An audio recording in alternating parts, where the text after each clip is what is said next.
یو مهربان دی. ډیرو محترمو حاضرینو د کلم قبیلې شاعرانو ادیبانو ټولو ته هرکلی وایم. نننی پروګرام نن 21 فروری ده او 21 فروری په ټوله نړۍ کې د مورنو ژبو ورځ ده.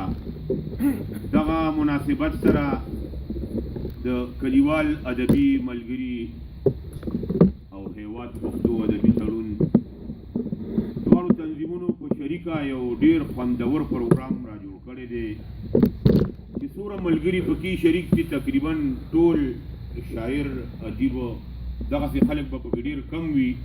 لیکوالان راجمع دي، د ثوابای مازغه د ثوابای هغه هوښیار خلک راجمع دي، هغه حساسه طبقه راجمع ده. په جمع به خبره کوو. ډېره زیاته مننه دغه دواړو تنظیمونو چې دومره ښایسته پروګرام یې را جوړ کړی دی.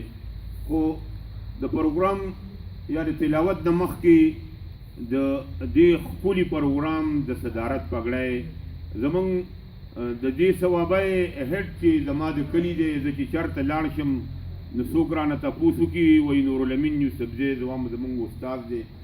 نو که کوټه کې چا تپوس کړی دی او که دغه کې نو چې د شاه منصور د ثوابای نوم اغوستی دی نو ما ته خلکو زه په دې باندې فخر کوم چې استادي او موږ د یو کلي یو. ډېره زیاته مننه د صدارت پګړی د نورالامین یوسفزي صاحب په سر باندې एकदम ډېر لوی نکات ډېر لوی ادیب ورته خواست کوم چې راشي دلته باندې موږ سره کښېني.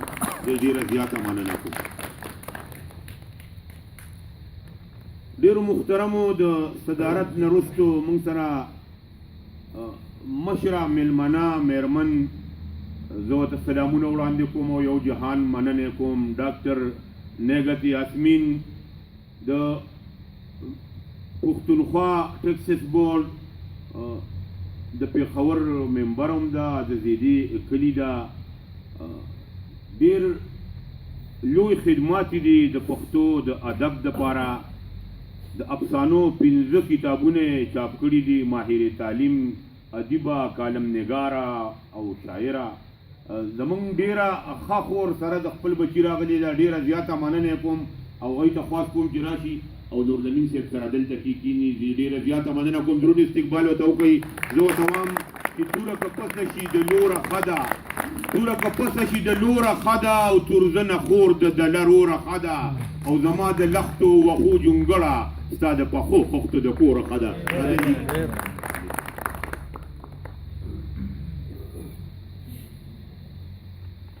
محترمو د دواړو تنظیمونو صدران صاحبان موږ سره ناستې دي. ډېره زیاته مننه کوم د اجمیر ګل صاحب هم او د جان یوسفزي هم.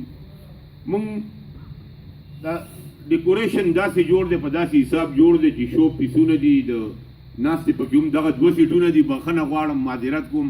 ما ویسته ډېر محترم ملګري دي، ډېر پوهه ملګري دي چې هغوی دې ځای بره کښېنو او موږ د عام ملګري ورته کته کښېنو. خو بخښنه غواړم، بس داسې خبرې جوړې شوې چې اوس پې ګاډي داسې راووتل چې صرف د 2 کسو دومره ښکلې ګاډۍ به په ډېرو لکونو به یې سیټونه پکې صرف 2.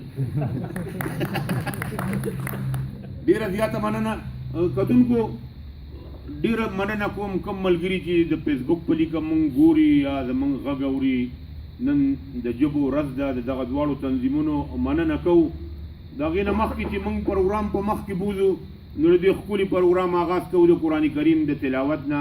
د تلاوت دپاره انور زیب سحر صاحب ته خواست کوم چې راشي او د قرآن